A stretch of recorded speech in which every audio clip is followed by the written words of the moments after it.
Let me say this, man. If you will do what the Bible says, you will increase your odds of success. Right? If you do what the Bible says, you're not going to be a drug addict or an alcoholic. If you do what the Bible says, you're not going to just live with some chick and knock her up and get stuck in a difficult position. If you do what the Bible says, you're not going to commit adultery, take half your money and split it down the middle and set piles of cash on fire for a divorce attorney. If you do what the Bible says and you honor God, the odds are you're going to get married and then you're going to have a kid and you're going to make more money and God is going to bless your life, and over time you're not going to self-destruct. Some of you men in this room are incredible, and some of you men online, incredibly successful. Right now, I know in the room, we've got professional athletes, we've got very wealthy business leaders, we've got massive landowners, we have people who are very influential in politics. And the key is, can you sustain your success? When you get success, you get more money. What are you going to do with that money? When you get success, you get more power. What are you going to do with that power? When you have success, you get more influence. What are you going to do with that influence? When you have success, you have more fans. How are you going to interact with them? When you have success, you get more critics. Are they going to rob your joy? When you have more success, you have more distortion. You lose sight of normal life. The more wealth and fame and money and power you have, the less you realize what the average person is dealing with. Right? I was talking to a guy recently, comes to Real Men. He's very, very wealthy. He said, it's very helpful to come. He said, I realized that other guys got a lot bigger problems than me. I said, what do you mean? He said, well, my wife is a bit moody. And he said, no, I thought that was a big deal until I got at the table and realized a couple of guys have wives with boyfriends. He's like, those are big problems. I was like, yeah, I'd take grumpy. You know, like all of a sudden you go home and you're like, honey, I'm so glad you're grumpy. Like, you know, it's, you have a little perspective. But the more that you don't get your hands dirty, the more you don't have to deal with the issues of life, the more that others are serving you and you're distant from reality, you get a distorted perspective of what's going on in the world.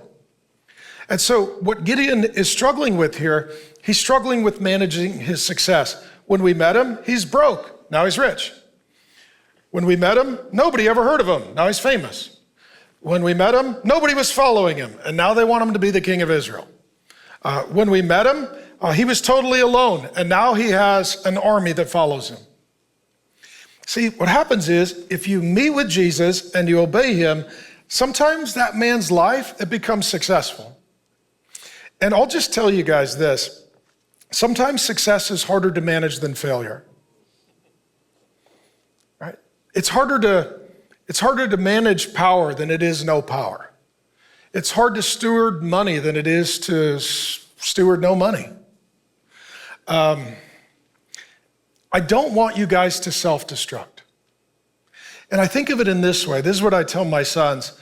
I said, you're going to work your whole life to get your plane in the air, your career, your marriage, your family. But then the goal is keep it in the air. Too many guys go up, they come down.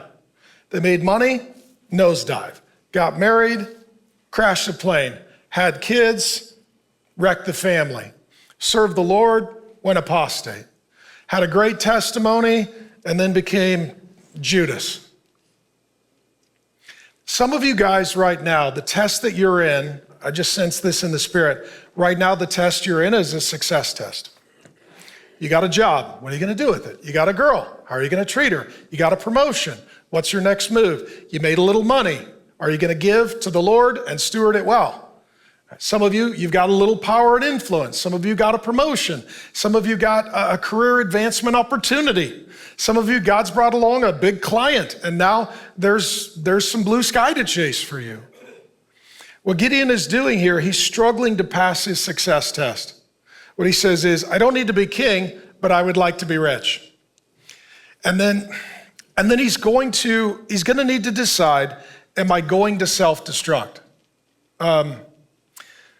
There's going to reach a point in your life, man, when it's almost like a war, and every day, like you're fighting your way through it.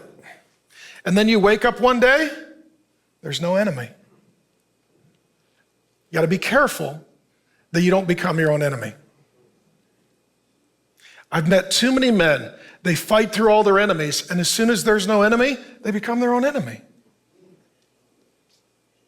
Right? Like, you were single, you met a girl, there was difficulty, you married her, you got married, you worked through your problems, now you're together, and you commit adultery. Like, what? Oh. Your wife was infertile, you couldn't have kids, you got pregnant, you had kids, and then you were so busy at work, you didn't raise the kids. What? I want you guys to know these two things. You're probably going to succeed, and when you do, you're probably your greatest enemy.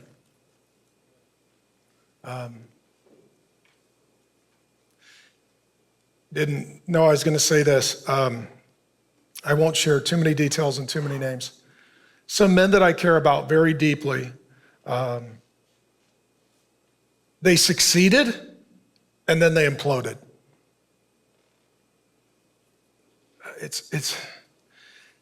I've seen guys that fought through business. I've got one former friend, he killed himself, put a gun in his mouth. He fought through everything, and he got to the point, he's like, he's got his wife, he's got his kid, he's got his platform, he's got his income, he's got his house.